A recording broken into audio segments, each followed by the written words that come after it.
I can't hear him. Hey, good evening, Got you. and welcome to Norwalk's Immigration Community Meeting. I am so excited to welcome all of you today, especially because it's International Migrants Day. So it's a perfect day to have this conversation. And we're thrilled to have all of you join us, both in person and virtually. We have folks joining us on Zoom and on YouTube Live. My name is Sarah Rendon Garcia. I'm a proud Norwalker. I came here when I was a child with my parents from Colombia and Venezuela, and I have chosen to raise my family in Norwalk. For my professional career, I've dedicated my work to the immigrant community, and you can see me in various roles in the community as a Norwalk Acts board member and in my day job as an assistant professor at UConn Stores in the Department of Human Development and Family Sciences. Today, my job is to keep us on track. And in the spirit of keeping us on time and on track, I have a few logistics and housekeeping to tell you. So first, I do want to tell you that the Attorney General is on his way. He is being held up a bit by traffic, but he will join us shortly. Also, for those of you that are on Zoom, we are offering Spanish and Haitian Creole interpretation services. You can access these services by selecting the appropriate language in your Zoom settings. You're also welcome to submit your questions in the Zoom chat. And during the Q&A portion of today's evening, we will start with questions from those that are here in the concert hall, and then be sure to address the questions of those on Zoom. So Zoom participants, please use the chat feature to submit your questions. For those of you here, you will have the opportunity to ask your question at the mic, or we have volunteers that are available. If you raise your hand throughout the evening, if you have a question come up, they will hand you an index card. And if you want to ask it anonymously, they will bring it up to me and I will ask the question. If you need help writing the question in Spanish, English, or Haitian Creole, please let one of the volunteers know by raising your hand. Another note is that we also have Spanish and Haitian Creole interpretation services available here in the concert hall. So if you need a headset, please visit the tables at the back of the room. And for those on Zoom, please know that only those of us on stage are being broadcasted on Zoom and YouTube Live. Okay, so now that we have that out of the way, it's my honor to introduce two of our incredible community partners who have been instrumental in making this evening possible. Elena Perez, who is the Executive Director of Building One Community, and Michael Donahue, Executive Director of Catholic Charities of Fairfield County. These organizations have been vital resources in supporting immigrant families in Norwalk and across the region. So Elena and Michael, please come to the podium.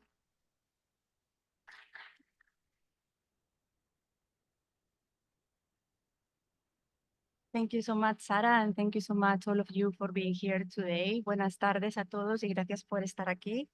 Bonsoir tout le monde. Merci peut-être de venir la journée. At BUNC, we have one central mission, and that is to advance the successful integration of immigrants and their families. We are based in Stanford, but every year we serve around 5,000 members of the immigrant community from all over Fairfield County. Many of them come from Norway.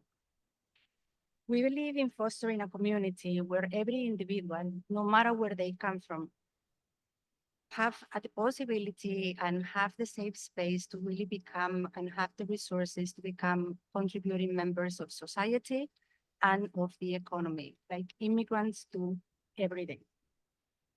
We do so by teaching English language learning, preparing for citizenship access, offering skills development, access to job, case management, academic enrichment, and we also have a solid team of lawyers that can help with those people who are facing complex immigration issues. But beyond programs and services, we also work hand in hand with community leaders, government officials, and partner organizations to ensure that the immigrant community is heard, and that together we create a safe and welcoming place for everyone. This evening's gathering is all about that. It's an opportunity to come together as neighbors, as friends, as advocates, to reflect on where we stand as a community in the wake of the recent election. For many, especially for those who were here back in 2016, these are moments of uncertainty. And that's exactly why we are here. Our hope is that tonight's conversation will bring a sense of clarity and reassurance. B1C hosted a similar community conversation back on November 12th in Stanford, where Attorney General Tong joined local leaders like the ones that we have at this table today and addressed an audience of 400. Their messages of unity, appreciation for the contributions of the immigrant community, and support were incredibly well received. We didn't have all the answers, but having everybody together was incredibly important.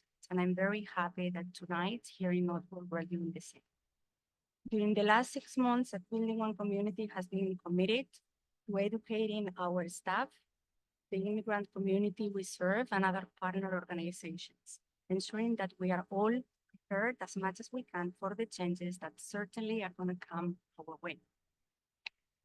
As part of the larger statewide initiative, B1C is also part of the steering committee, where we are representing 60 organizations at state level and keep working with government officials to make sure that we have a united front.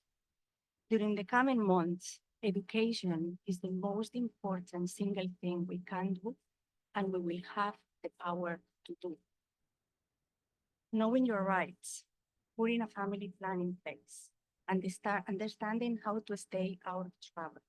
At B1C, we have hosted a lot of in-person and online training opportunities for members of the immigrant community and as well for partner organizations. You can visit our website. We have a page with community resources where there is a schedule of trainings that are happening constantly. They are open for everyone. They are free. There are some in person, some online. And on that website as well, there are a lot of resources in English, in Spanish, Asian Creole. Know your rights, the red cards, family planning. Just go there and visit. And if you have any question, you can call us anytime. Serving the immigrant community and being a trusted resource for them is all and all we're going to continue to be. Thank you so much for being here. And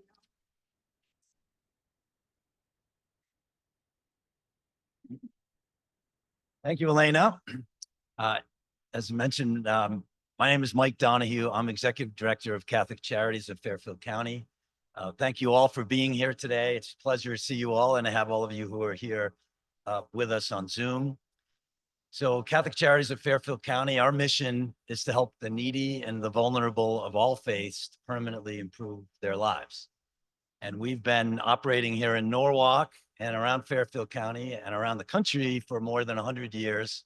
And one of our key goals and missions has always been to welcome the newcomers in our country. So we're very pleased to be co-sponsors of this event today.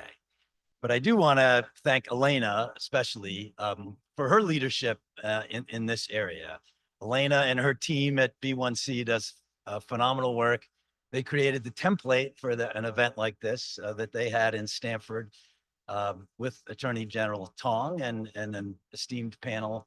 And we're following that model here in Norwalk. And in early January, we're going to follow that same model in Bridgeport. So we appreciate all the great work that you do with the immigrant community, Elena, and your team at B1C. And I'd also like to really thank the panel. I know Attorney General Tong is not here yet, but we're certainly blessed and honored to have him with us as an immigrant himself. And we all know what a busy time of year this is, right? With the holidays and everything going on, but he's committed to come around to a number of these sessions. It's hard to say he's committed when he's not here yet, but I have a good feeling that he's going to be here before too long. So it's really an honor to have him as part of this panel. But I also want to recognize Mayor Rilling for his leadership and for being here today and being on this panel. And I also want to especially thank Lamont Daniels. For those of you in Norwalk, you should be so pleased to have Lamont Daniels as your head of social services. For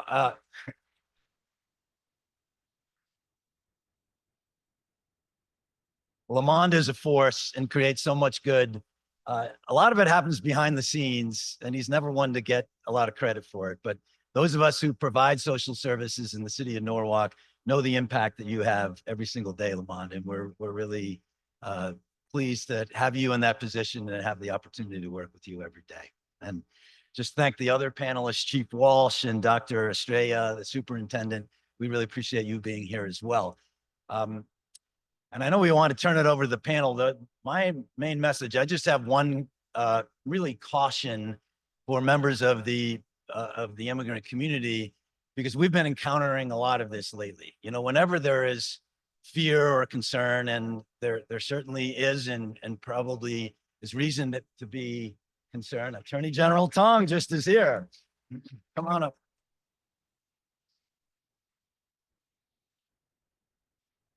Attorney General, I just finished saying how blessed and honored we were to have you here to join us for this event. So thank you. And I guess you know what I-95 traffic is all about. But anyway, I was just quickly going to go through the main caution that I have is that given the fear and the uncertainty that's in the immigrant community today, we're seeing a significant increase in what are called notarios who are out in the community, right? Whenever there's fear and uncertainty, there's always people that prey on that fear and uncertainty. So please speak to someone who's an accredited immigration representative. We have if I do admit, a great team at Catholic Charities that does this work each and every day, that provides affordable immigration legal services. But there's a number of this notario folks that are out there that says, oh, I can get you citizenship before January 20th. And here, fill out all this fake paperwork and give me $5,000 and I will get you citizenship within 2 weeks. Guess what? That doesn't happen. And it can even make things worse and increase your chances of being deported. So please speak to the B1Cs of the world. Most immigration lawyers are fairly expensive. I need to give a shout out to the head of our immigration legal practice and assistant director of our Norwalk office, Maria Palacios. Maria, if you could just stand and be recognized. Maria came here to Norwalk when she was 6 years old. She's a dreamer, DACA recipient, but has really dedicated her whole professional career to helping other newcomers like herself here in the Norwalk office. And she's a rock star, and we're very pleased to have her on our team. But speak to someone like Maria who can really tell you, and sometimes the answer is not one that you want to hear. For there's not always a path to citizenship per the current immigration laws. But don't screw it up by doing something wrong with a notario, and please get help. We're right across the street at 120 East Ave, the Catholic Charities Immigration Legal Office, and Maria and her team would be happy to help. So can't have 1,000 people show up there tomorrow, but we are happy to be here to help and to sponsor this event. So I guess without any further ado, I'm going to turn it over to Sarah.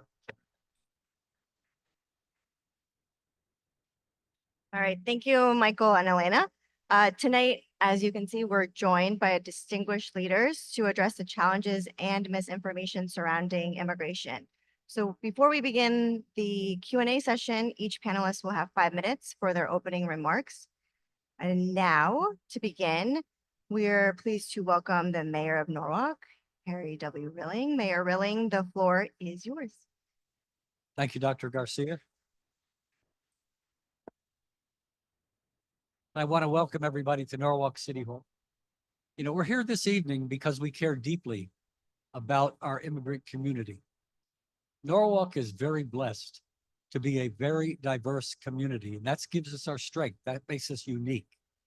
We know that the immigrant community contributes to our economy, contributes to our tax base, opens small businesses. They're an important part of our community, and we want to give the immigrant community all the information that you may need in order to protect yourself and to know what your rights are.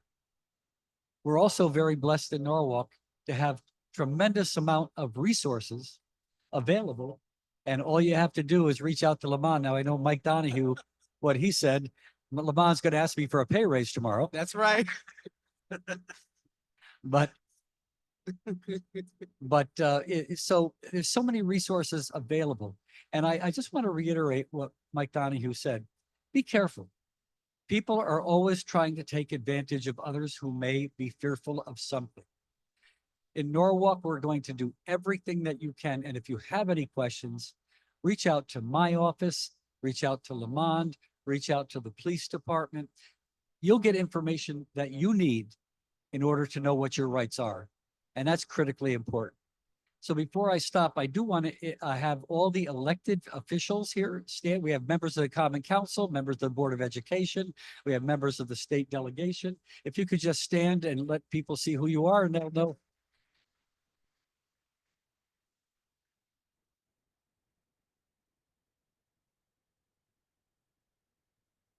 And these people are elected and they're here on their time because they also care about you. They care about Norwalk. We all care about Norwalk. So again, thank you for being here. And we'll do everything we can to work with you, to help you in any way possible. Thank you. Thank you, Mayor Rilling. Next, we hear from Connecticut Attorney General William Tong to share his thoughts. Thank you, Sarah. And thank you, Mayor, for hosting us here tonight. Lamond, Lena, everybody for putting this together. And it's good to be with, right? It's good to be together. It's good to be with friends and neighbors and family. And to know that we're here for each other and we're going to take care of each other. We're gonna look after each other. I'm sorry I'm late. We had pressing business in Hartford, so thanks for stalling, Lamont, and giving me the opportunity to get here. Let me just share a few thoughts. There's obviously a lot to say on all these issues, and I want to leave some time for Q&A. I want to recognize my special counsel for civil rights, Janelle. Please stand up. She's an assistant attorney general and is leading all of our work on looking after each other and protecting our immigrant friends, family, community, our neighbors, our coworkers. Let me just start by saying this is really personal for a lot of us. I know it's personal for you, Mayor, and Lucia and your family. This isn't about other people, right, that are easy to compartmentalize and put over here. This is about us. And, I remember I tell this story, some of you have heard it. When I was a kid growing up in West Hartford, Connecticut, I remember the first wave of refugees coming from Vietnam, Cambodia, and Laos. So all of a sudden, these kids showed up at school, and I was first grade, second grade, whatever it was. And I remember thinking to myself, as a Chinese American born in Hartford, Connecticut, I'm the son and grandson of immigrants, and these kids are refugees, and we're different, and maybe I'm better. And as I got older, I came to understand, why the hell was I born in Hartford Hospital in Hartford, Connecticut, of all places? It's because my grandparents and my parents ran for their lives. They ran from the Japanese, they ran from the communists. They did everything they could to seek shelter and safety and to build a new life for themselves, someplace completely far away from any place they would ever imagine being, in Hartford, Connecticut. And so it became very real for me that I'm not just the son and grandson of immigrants. I am nothing if not the son and grandson of refugees. And there is not much separating me and my experience from so many other people from then and today who share the same experience. And that's why it's really personal for me and personal for all of us. The immigrant families who now have a target on their backs, those are my people, right? And if life had just been 1 degree this way or that way, I would be in the very same boat that they are. And I think it's really important that all of us recognize that. take that with us into this work. There's gonna be a lot of questions tonight, I think, about the law and what the law says. Let me just try to do constitutional law in 60 seconds. This is the sovereign state of Connecticut, okay? Joined by our consent in a federation known as the United States of America, okay? But when we joined by our consent into the Union, Connecticut never gave up its fundamental rights and powers to decide how we are going to live as a state and as a people. That is true today, as true as it was 300 years ago, okay? And in fact, as much as I abhor the Dobbs decision, which overturned Roe versus Wade, that's what Dobbs says, doesn't it? It says the states are primary in our union. The states make decisions. Major decisions are entrusted to the states, right? And in this state, we have decided that it is the policy and the law of the state of Connecticut, speaking as your attorney general, it is the policy and the law of the state of Connecticut to respect, honor, and protect immigrants and immigrant families, period, full stop.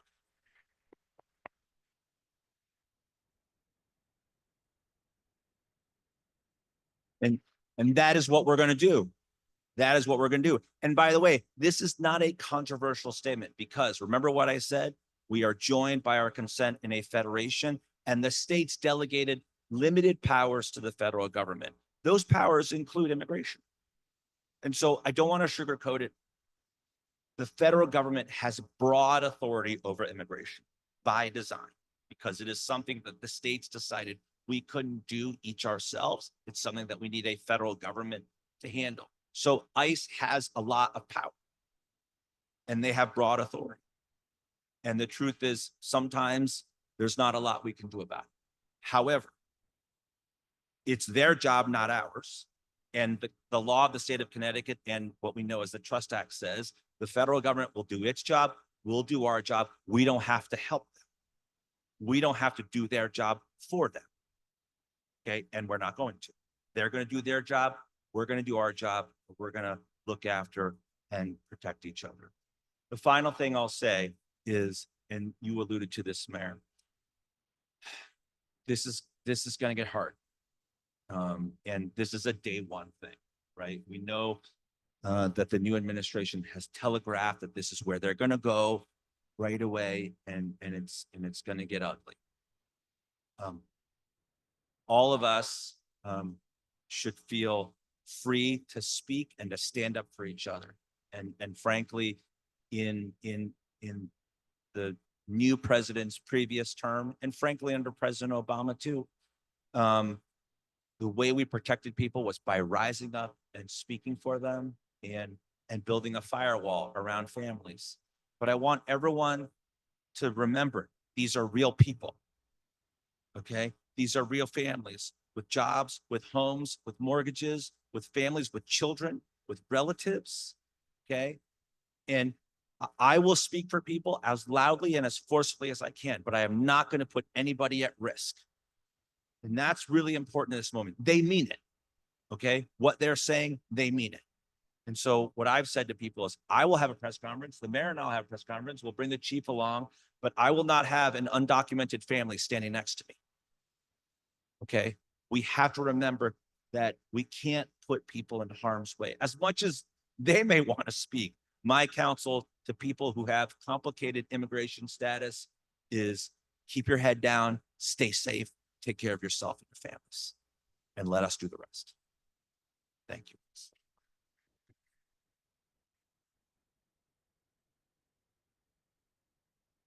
Thank you. We're also joined today by Chief James Walsh, the Chief of Police of Norwalk. Chief Walsh, welcome. Thank you. Good evening. I'm here this evening to address the concerns regarding immigration enforcement, clarify the Norwalk Police Department's role in cooperating with federal immigration authorities. The Trust Act of 2013, rewritten and strengthened in 2019, created guidelines for how law enforcement agencies in Connecticut work and cooperate with U.S. Immigration and Customs Enforcement, commonly known as ICE. The Trust Act prohibits Connecticut law enforcement from cooperating, arresting, or detaining a person on a detainer unless three situations arise. The detainer is accompanied by a warrant issued by a judicial officer. The individual has been convicted of a Class A or B felony, or the individual is identified as a possible match in the federal terrorist screening database. I'd like to clarify the Norwalk Police Department maintains a strong community outreach program with the immigrant community of Norwalk to address any concerns of them being victimized as a result of their status or being a victim of a crime. And we want to remind the immigrant community to continue to come to us if they think they've been a victim of a crime, as we are here to help. We hold ongoing community meetings with neighborhood organizers who advocate for those who may be afraid to address their criminal complaints, to have their voices heard and to receive justice if they feel they have. Thank you.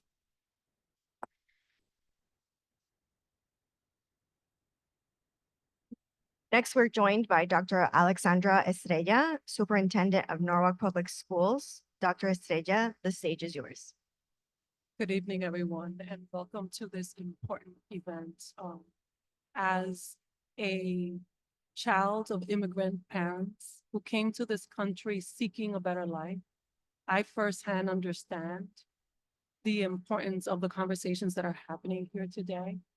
Because as a 5-6-year-old, I was in many rooms where many of my relatives and friends were talking about the complexities of immigration in this country and the fear of not being able to continue working towards their American dream. And as the superintendent of schools, to me, it is so important to stand in solidarity with our families in making sure that our students, when they come into our schools, feel safe, feel protected, and able to learn and grow. The diversity of Norwalk is one of the things that makes Norwalk special, unique, and great. And we don't want to lose sight of that because of some of the challenges ahead. And to me, in partnership with all of my cabinet, as well as my school leaders, we are working together to strategize and develop plans of action to ensure that our students continue to feel supported, welcome, and that families feel comfortable as they have to come to us and receive guidance and support.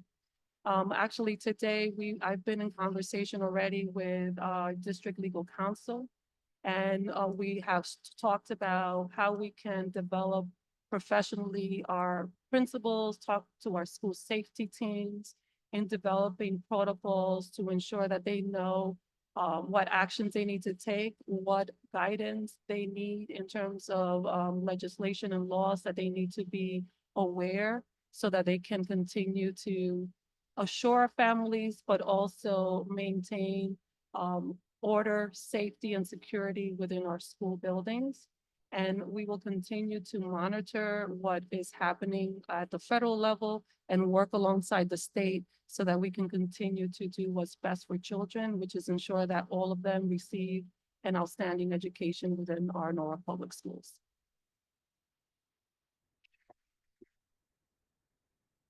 Thank you. And last but not least, we have Lamond Daniels, the Chief of Community Services for the City of Norwalk.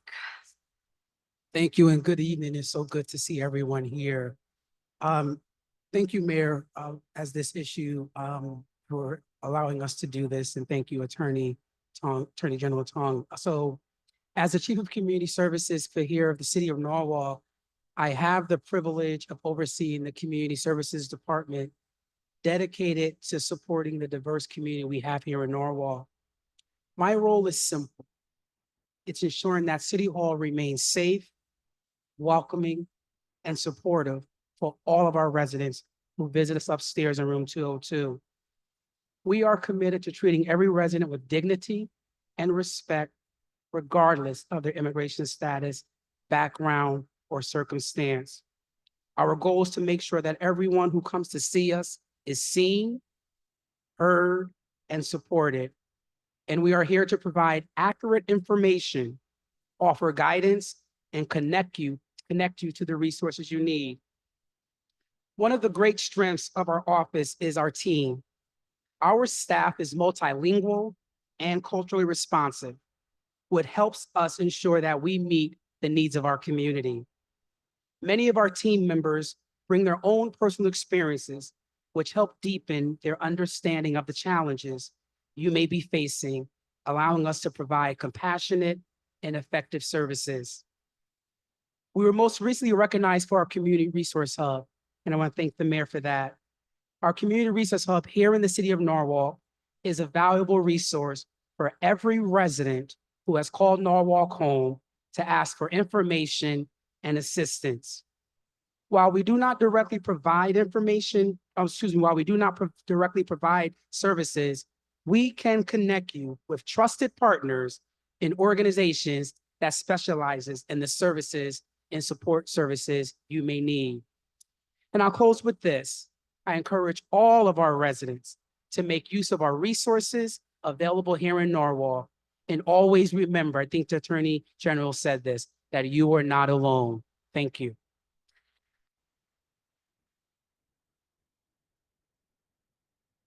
Thank you to all our panelists for your opening remarks. Now we'd like to open the floor to questions. We ask that everyone be respectful as we engage in this important conversation. And please keep in mind that we may not answer all questions tonight, as some things are still evolving. So if you have a question, you can come up to the microphone. There's one at the end of each aisle. We'll also have index cards available so you can raise your hand. We'll have people walking by, so maybe you can just call out to them if you don't want to raise your hand. They can also help you write the question if you would prefer. And we ask everyone, whether you're writing it or coming to the mic, to please keep your questions brief and make sure that you are asking a question. And our panelists are here to provide accurate information, so please take full advantage of their expertise. And as a reminder for those of you on Zoom, please submit your questions via the chat.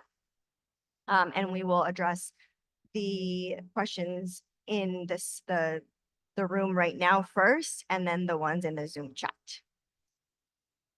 Thank you. Welcome. Buenas noches, mi nombre es Carmen Lanche, soy la directora de la organización Comunidades Sin Fronteras aquí en Norwalk y mi pregunta es, el Trust Act existe desde el año 2019.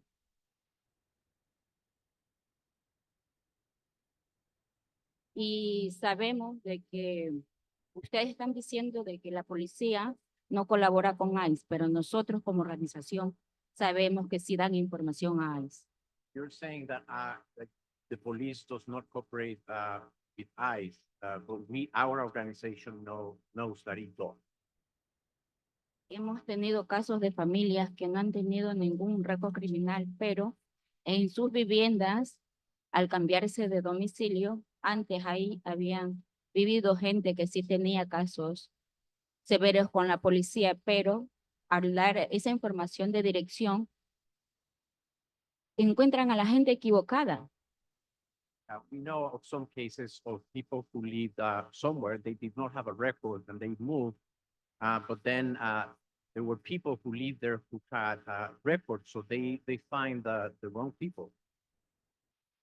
Entonces yo pediría, como miembro de la comunidad, que la policía por favor se cerciore de que esa gente mala So I would ask their organization that the police make sure that bad people se asegure de que sigue viviendo ahí para dar esa información. Sí, make sure that they know the right information or they give that information.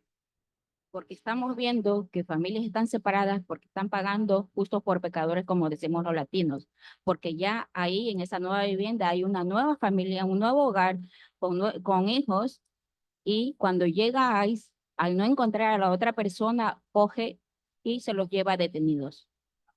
Know that innocent people are paying for guilty people because when ICE goes there, they think of people who don't have records.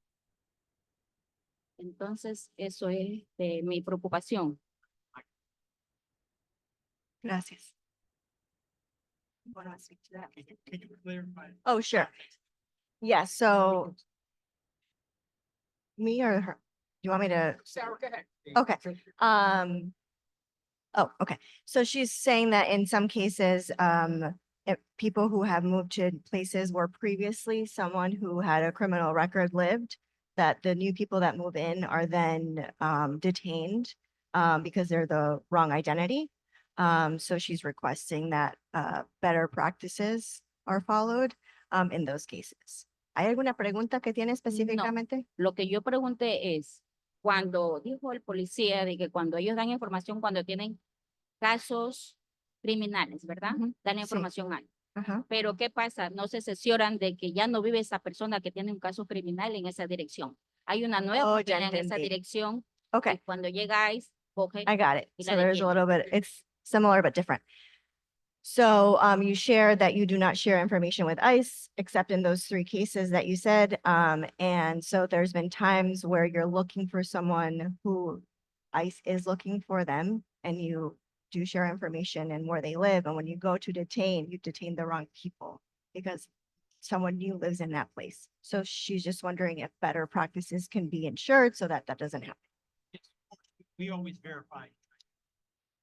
Yes, we always try to verify any information that we receive or give out in these circumstances.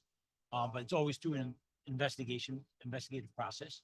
Before anybody is detained, finally, we confirm identification, date of birth, name, based on any judicial order that is pending for them. We compare that with any identification that they have. So there's always an investigative process before anybody is arrested. Okay.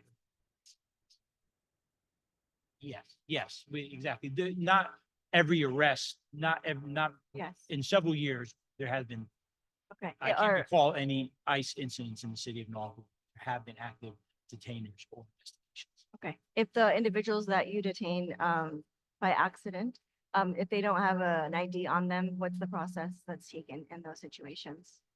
We will not arrest if we can't verify Okay, an identity. thank you. Gracias por su pregunta.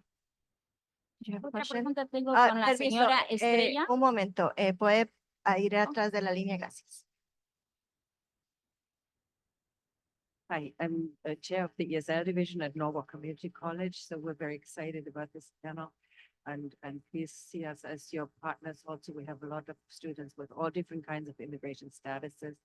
Last time, during the last Trump administration, I think there were real restrictions as to whether ICE can come onto campus.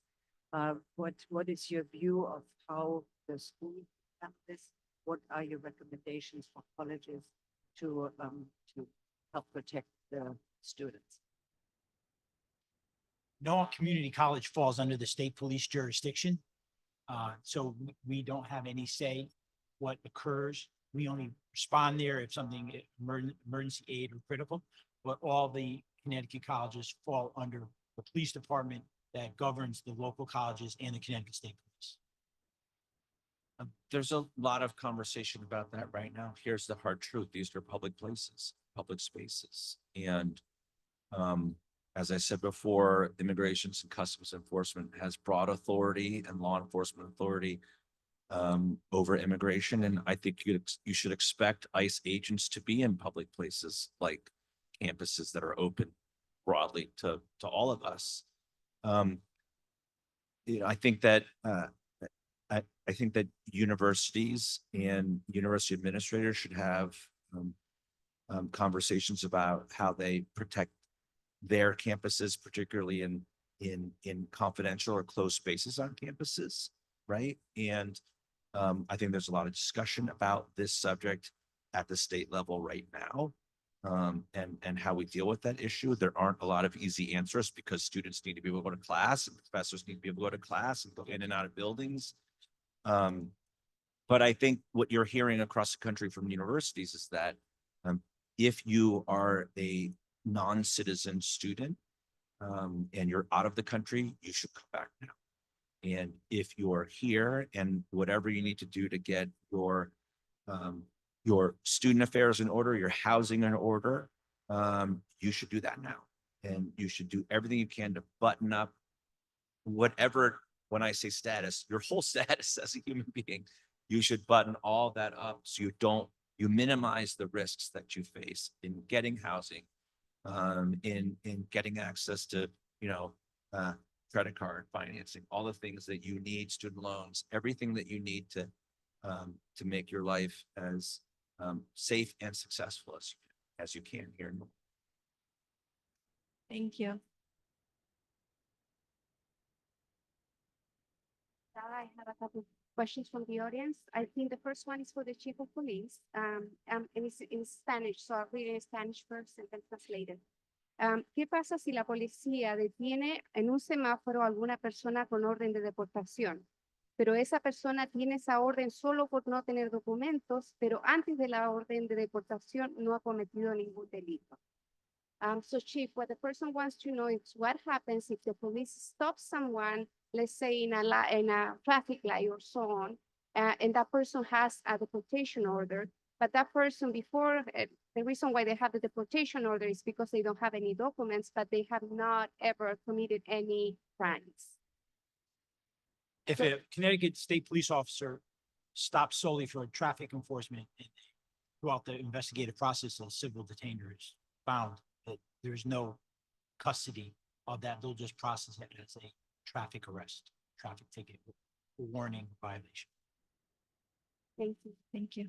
And so, and I also have one for the Attorney General from the, so the question is about the Trust Act. And it says, we understand that the Trust Act prevents local police from cooperation with ICE. We also should expect that the Trump administration will withhold funds if you, enforce the Trust Act. This is a state issue, not local issue. But does anyone have any opinion on how Governor Lamont thinks about this problem? And, what can we expect regarding federal funding? I know that Governor Lamont feels as I do, that again, it is the policy of the state of Connecticut and is largely the law of the state of Connecticut to respect, honor, and protect immigrants and immigrant families. I have to say that over and over again because I want people to hear us, that that's what we believe and that's what the law reflects. I don't see a conflict with the Trust Act in federal law. Like I said, they have their job, we have our job. All the Trust Act says is you do your job, don't make us do your job for you. Okay, and that's why I think, frankly, it's not that controversial. No, I know that people will disagree with me, but that's my position. And I don't think there should be a reason why the new administration should deny grants and funding and social services and criminal justice funding to Connecticut. I'm not going to shadow box, right, and think about this situation or that situation, except to say that if they do try to deny funding because of a particular practice by us here in Connecticut, I suspect they will try the same thing in New York, in Maryland, in Illinois, in California. And my fellow attorneys general and I will be the first to take action and sue. We are not afraid to take action, to use all of our power and authority, not just to protect all of you, but the state and grants to which we are entitled.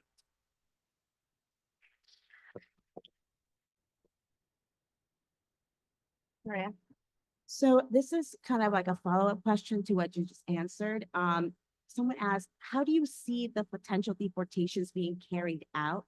And what do you think the Trump administration will expect from you as the police and as the Attorney General?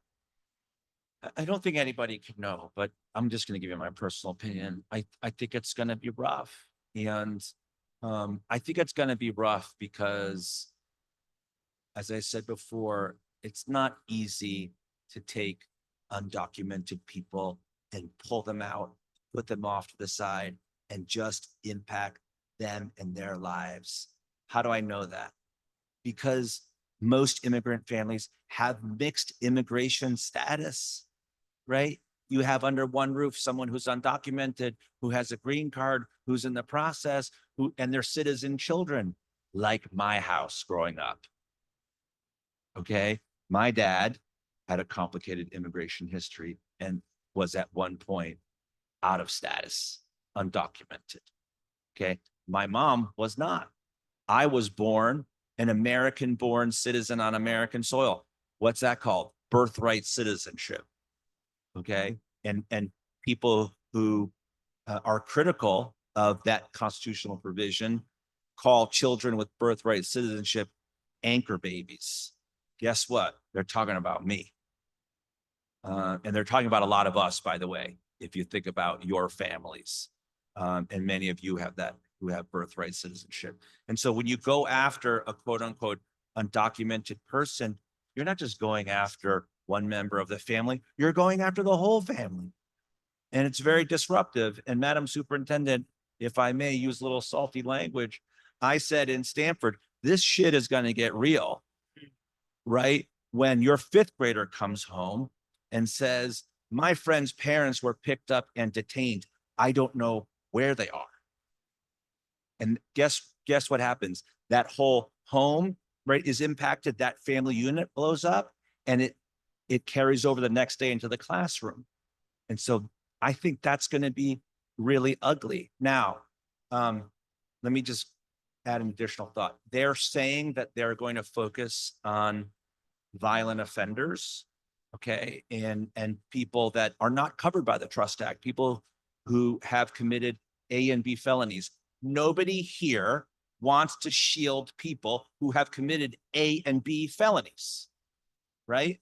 And if you committed a crime in the state of Connecticut, you should be investigated, prosecuted, and if appropriate, incarcerated. And if you committed an A and B felony and ICE picks you up, you're going to get deported. That's the law. I don't think anybody disagrees with that. We're going to continue to follow the law. Nobody is breaking the law. And any suggestion that by taking the position that we're taking, that we're breaking the law is wrong.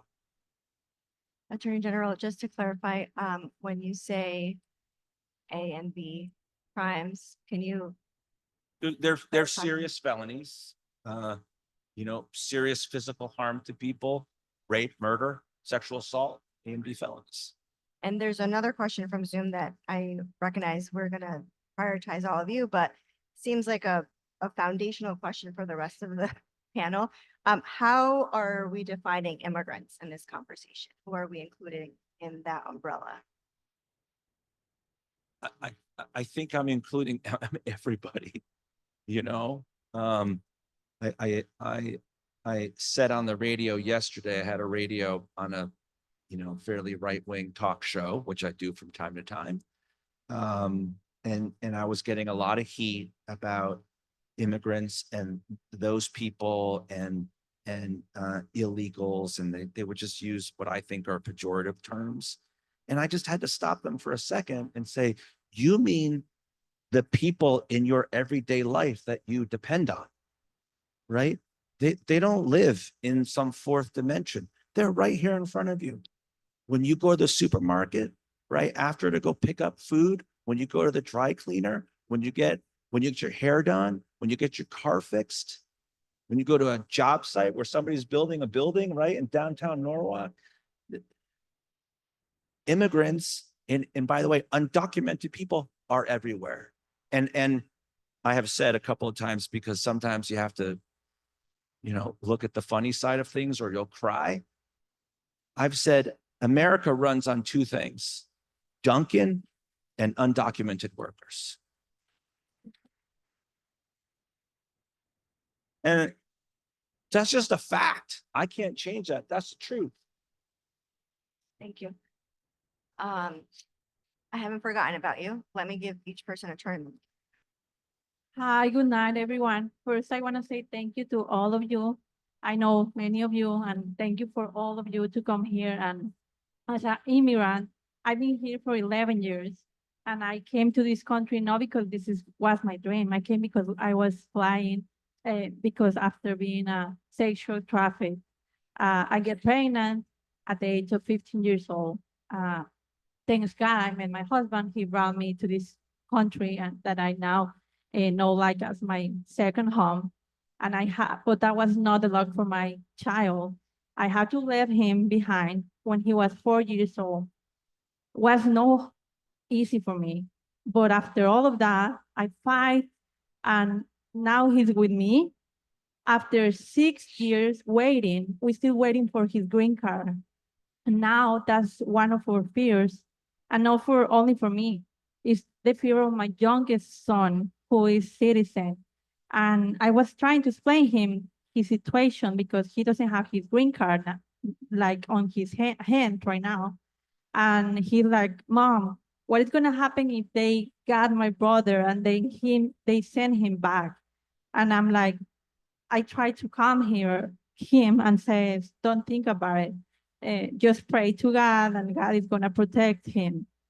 But my question is, after all of that, all the fear that is outside, even with me, because I think in the same thing, and I try to just sh- put a mask on my face and pretend everything is fine and my son is gonna be okay. He's gonna get his green card before everything happened.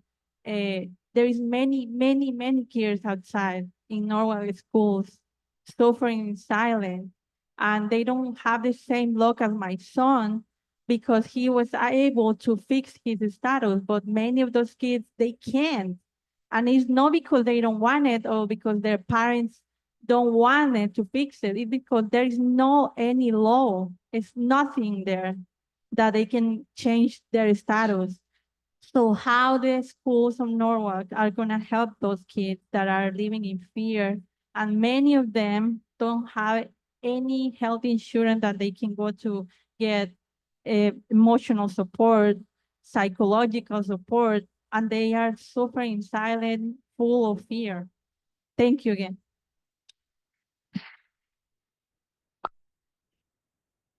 So there's a number of things that we're doing as a school district. We are in partnership with Norwalk Community Health Center that is offering free healthcare services for all of our students across the district. And if you know of families that need care, actually in a few weeks, we will be also having the grand opening of a family health center at the Family Center. That sounded redundant. Where we will not only provide services for our children, but also our families. And I think it's really important for the community to know that because those resources will be available, particularly in these difficult times. We also have partnerships with Mid-Fairfield that offer mental health services, not only what we offer within the schools, but also offering services beyond the school day that I think are critical to support our families. While students are in school, all of our schools have social workers, school counselors that are ready and able to work. This afternoon, I was actually in conversation with two of my principals that were talking about some of the emotional distress that is happening within our community and how our families are coming to us for guidance, support, because they feel they have no one else to lean on.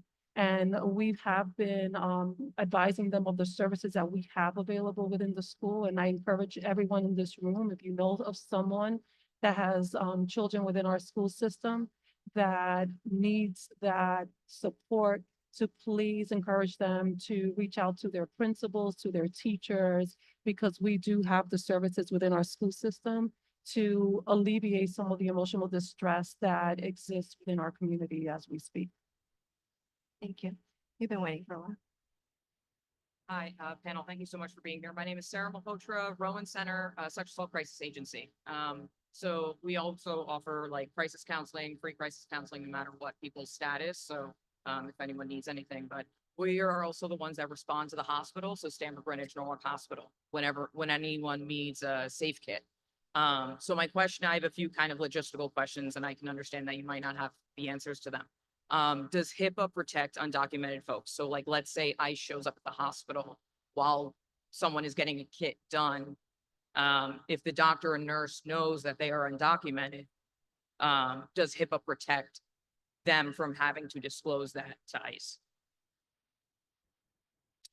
So I'm not gonna provide legal advice on the fly. Sure. But my general sense is that, you know, those laws all still do apply. Okay. And that people should expect to be protected by them, but, okay.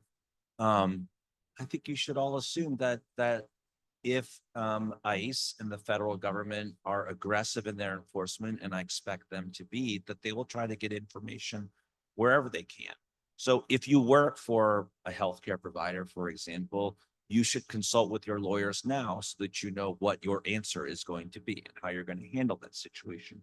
It's true about Norwalk Public Schools. It's true about the city of Norwalk. It's true about the tax collector.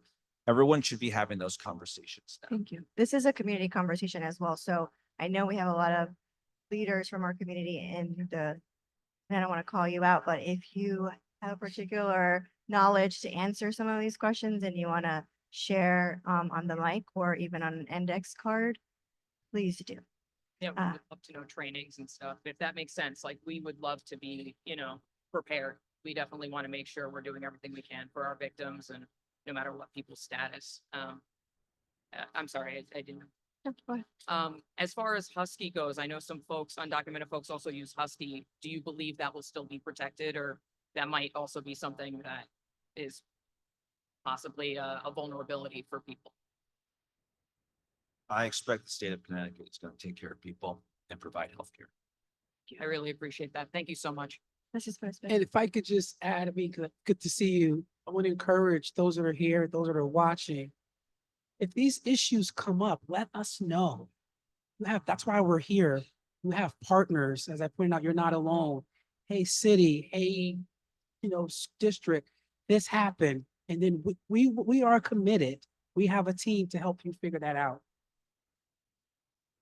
Gracias por esperar. I'm going to try again. Siri, quiet.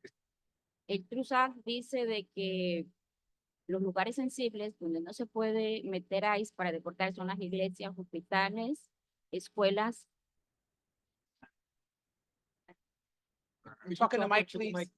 TRUSAC says that the safe places where ICE cannot get in are hospitals, schools, and churches, Universidades, universities.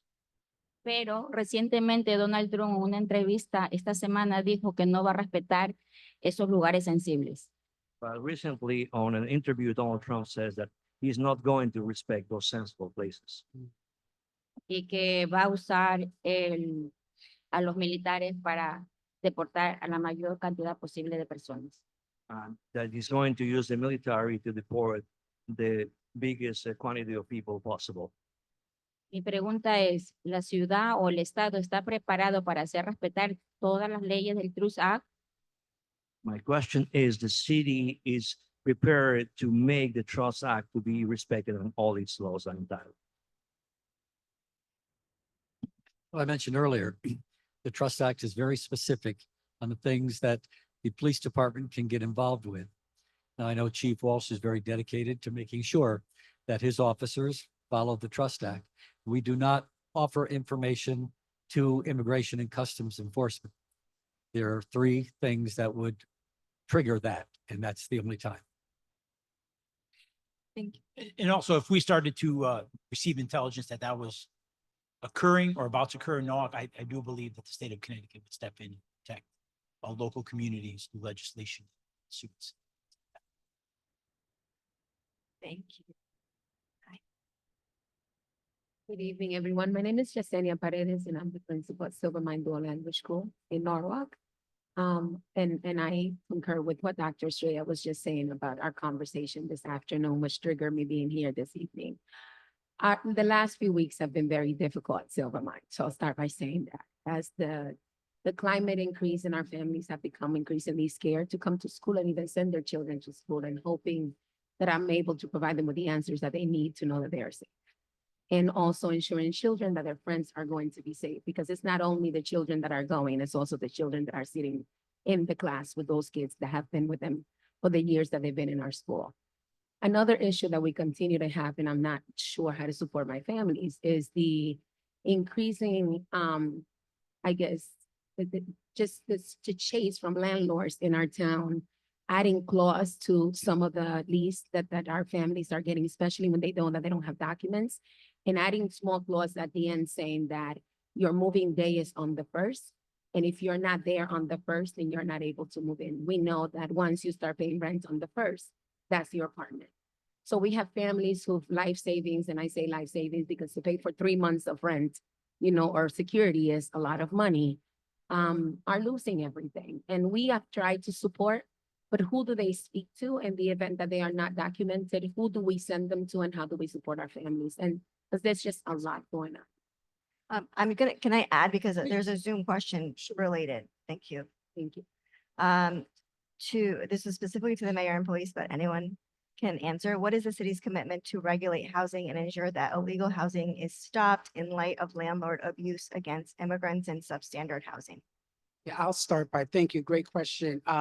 Again, I'm speaking to you all here, but I'm also speaking to those that are watching because this will be posted and maintained on the city's website. So for any Norwalk resident, your city offers a fair rent office where residents can file a complaint confidentially. And we have some of our commissioners here and they review that case to look at if your rights have been violated as a tenant. So we would encourage tenants, residents to please come to City Hall, room 202 and talk to our fair rent counselor. And we will work through what the laws allow us to do. I'm joined here by my Director of Human Services. I see some of our commissioners here and come visit us so we can look at the case. We have been hearing a lot about that. And but we don't know unless you come. And we encourage you to come. And so we can support you and better understand what's going on so we can then help you resolve the issues. But we've heard that and we are seeing that on a daily basis in our department. Okay.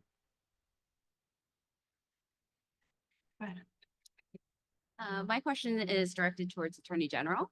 If an individual has an existing state license, whether it's a business or even driver's license, can the new administration take the benefit or license away upon renewal? I don't think so. That doesn't mean they won't try. Folks, let me just try to make something clear. I know it's hard to operate in a vacuum of information. We don't know what's going to happen. And that's the honest truth. We don't know how they're going to approach it. We don't know what powers they're going to exercise. Somebody talked about the military. Well, you don't just call it the military. You have to do it a specific way, in specific circumstances, and it depends on how they plan to do that, if they do it at all. And you know, lawyers can always be counted on to come up with a new theory and a new approach and a new argument. So I get the need to get clear, what we call bright line legal guidance. Okay, you want the answer. I do too. Sometimes, most times, what we try to do is give you the best answer we can give you based on the information that we have right now. But that could change because circumstances change, because the law changes. As I see it now, there's no authority for the federal government to come to Connecticut, right? And to rescind a license issued by the sovereign state of Connecticut or its political subdivision, the city of Norwalk. They have no power to do that. Could they come up with some argument that they do? I don't know, maybe, but that's my position. Appreciate it. Thank you so much. I have a couple of statements from organizations helping in the community, and then I have a question. I mean, I have many questions. This side here has been very active. Yeah. Thank you, everyone. So the first thing I wanted to mention is a message from Tabitha Sodeco, who is on the back there. She's one of the leaders of the steering committee here in the state of Connecticut. And she wanted people to know that a statewide collective is working closely with the governor's office regarding data security for Husky data for undocumented immigrants. So those immigrants that get Husky. Connecticut actually has pretty strong data protection laws, and many advocates are working on this issue also for drive-only licenses. So that's one thing. The other thing is that we recognize that here we have a lot of community organizations that are worried about you know, what to do, how to have procedures in their places. So together with Lamont and Building One Community and other organizations who will be working to put together a training for the community agencies in Norwalk to make sure that people understand what they can do and so on. So we did it in Stanford, we'll move it to Norwalk. And we will be doing it in Norwalk as well. Yes, absolutely. So I have a question for the superintendent, and it says the following. Our teachers are the ones in direct contact with the students, with immigrant students daily. Will the teachers receive training or guidelines to help the students? When? This is especially important at the high school with unaccompanied minors. They are already asking. And also says there are no sufficient designated bilingual support staff for these students, and the teachers need guidance. So we are in the process, like I said earlier, we started engaging our legal counsel, making sure that protocols and systems that we're putting in place to support our school leaders are effective and aligned to current legal guidelines, because we know we have uncertainties in terms of what will happen after January 20th. So we are focused on training our school leaders, who in turn will work with our teachers and other personnel to follow along in terms of the protocols we put in place. But most importantly, working with our school counselors and social workers to support teachers in the classroom around the social emotional concerns that have been arising across the district at large. In terms of bilingual services are in a shortage area across the state, I think the nation. So we are always actively recruiting personnel. But I think at this point, we have a substantive number of people servicing our bilingual programs and are engaging in effective practices. Our biggest challenge right now is making sure that they obtain the supports from our guidance team, so that not only are they providing the academic, but also supporting the social emotional. So I apologize. I was late. Now I have to go because they need me in Stanford. Let me just say again, thank you to Building One Community. Thank you to the city of Norwalk. Thank you to all of our friends, and family and neighbors for being a part of this conversation. And thank you for being there for each other. Final piece of advice. Let's not wait for stuff to happen. Now is the time to get ready. Okay. I will tell you, as your attorney general, I've been working on this with my fellow attorneys general for more than a year for this very situation. We don't know what's going to happen, but we will not be flat-footed. We have to be ready. So what does that mean for you? That means if you have a specific concern about Norwalk, you should talk to Lamont, right? Or I would start with Lamont, right? And sorry, Lamont, I just threw you under the bus. Thanks, Attorney General. Yeah. But absolutely. Or anybody here, who's competent to answer your question because it's their subject matter. That's right. Area, you should reach out, and all of us are ready to have a conversation and help with the planning. The second thing is you and community groups should have your phone numbers and your phone call tree ready to go. If something happens to somebody in your neighborhood, you're not freaking out. What do we do now? This is my first call, my second call, my third call. Okay. If you're a neighborhood organization or a community organization, you need to have your pro bono lawyers ready to go. You need to have a list of lawyers who are going to help you for no money. I know that's hard, but you need to get out there and find people to represent people that are going to need help. And as always, I'm here. If you need anything from us, please reach out. We're happy to partner with you. Happy holidays, everybody. All right, we've been waiting very patiently. We have, depending on how brief it is, we have time for one or two more questions. Go ahead. I want to say a quick thank you to everybody for putting this together. Quick story, this morning, my fiance and I were walking to a grocery store when we found across our path a list or a scatter of flyers with some rather inappropriate language being disseminated and spread. We saw that there was a press conference or a meeting or a release saying that those incidents were being investigated. And my question is really two parts. We can expect, many are expecting these types of incidents to increase with the incoming administration. And the question really is, how is Norwalk preparing to handle an increase in these types of I don't want to say small incidents, but rather, an increase in incidents overall, maybe not directed to one person, but maybe to the community. How's the city of Norwalk going to be prepared to investigate these and handle these? And two, what tips or protocols should the folks of Norwalk take to feel safe to report these and not feel retaliation as a result of, again, the incoming administration? That's a really good question. One thing that has been stressed here several times tonight, you are not alone. I can talk until I'm blue in the face, but I can't convince you. If you're fearful of contacting City Hall or the police department, Lamont Daniels or somebody at the school, you're not going to have a problem if you reach out with the fact that you need information and you need support. That's, a lot of people are maybe victims of a crime and they won't go to the police department because they're afraid. We need to dispel that. We need to make sure that that doesn't happen. And the city of Norwalk stands by. We're here to help you in any way we possibly can. And I don't know which some of those things may happen. Nobody knows right now what the potential is for ICE to be walking through the streets or whatever.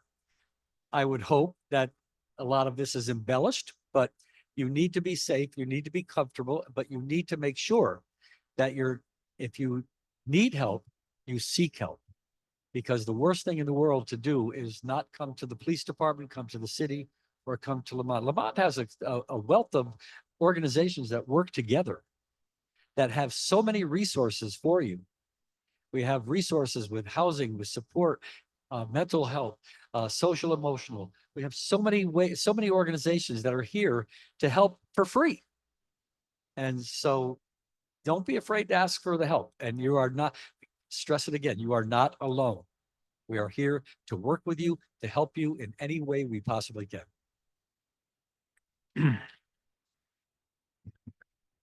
Sir, in response to today's investigation, we did open a hate incident investigation. In the Norwalk Police Department, we actually have an embedded hate crimes unit that are specially trained. Within hours, we had made contact with the Connecticut State Police Hate Crimes Unit, the ADL, and the FBI.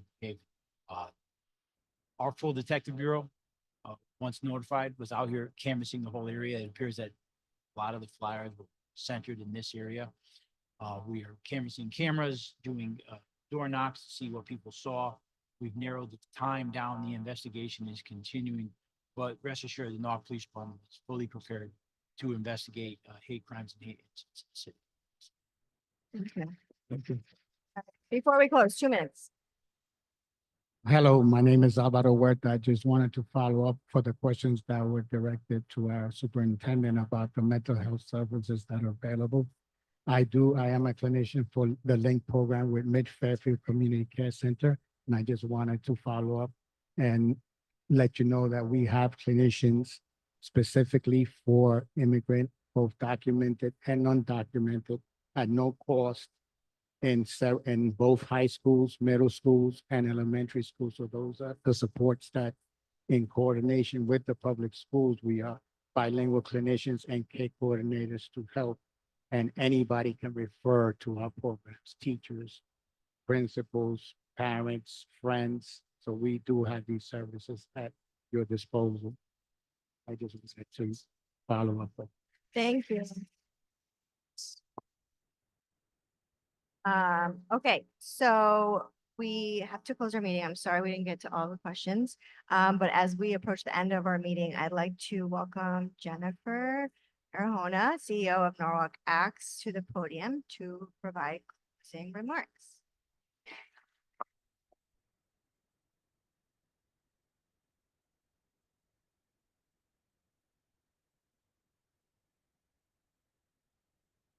Good evening, Jennifer Barahona, as Sarah said, CEO of Norwalk Acts. It's my honor to close us out this evening. Norwalk Acts is a collective impact partnership that's dedicated to bringing together cross-sector partners to really look to common solutions to help our youth cradle to career. And this is no different, as you saw tonight, and it was evidenced here on the stage that Norwalk has such a rich culture of collaboration, and that was on full display tonight and will continue. I want to thank Sarah for her wonderful role moderating this evening. I have known Sarah since she was a teenager, and she is such an asset to this community. And she and so many on this stage, the Attorney General, Dr. Estrella, so many of you in the audience are the prime examples of how enriched our community is by immigrants such as yourselves. I want to thank the panelists, Attorney General, who I know had to leave early, but B1C and Catholic Charities are such extraordinary organizations. Thank you for putting this on this evening. We've often said we wish we could just pick up B1C and replicate it right here in all its form in Norwalk. And Norwalk Acts is proud to be a partner and sponsor with you here this evening. Thank you to the other panelists and, the audience members, Laura and others who shared so vulnerably and personally how this impacts you. And Attorney General was right. This is personal for so many of us. Myself included. I am the proud daughter-in-law of immigrants from El Salvador 50 years ago, but I'm also from immigrants who came here to escape religious persecution in England from 1639. And I think we forget that this has been going on for hundreds of years. And so just because I'm an Anglo-American doesn't mean that at one point my people were not immigrants to this country. And so we forget that very few of us can claim ourselves as indigenous to this country, and that we need to remember that and support those who are being persecuted now. I want to point out the resources that were in the lobby in the beginning, in the entry of City Hall, and encourage you to share those. I think Attorney General was mentioning a few minutes ago, this idea of kind of trusted resources. We saw this working in partnership with Lamond when COVID hit, that there was a lot of skepticism about where people were getting information. And once we brought in community members, trusted community members from the resource to go to door and to talk with families, we saw an uptick in those seeking food, from getting resources for their children, for school, for seeking vaccines and healthcare.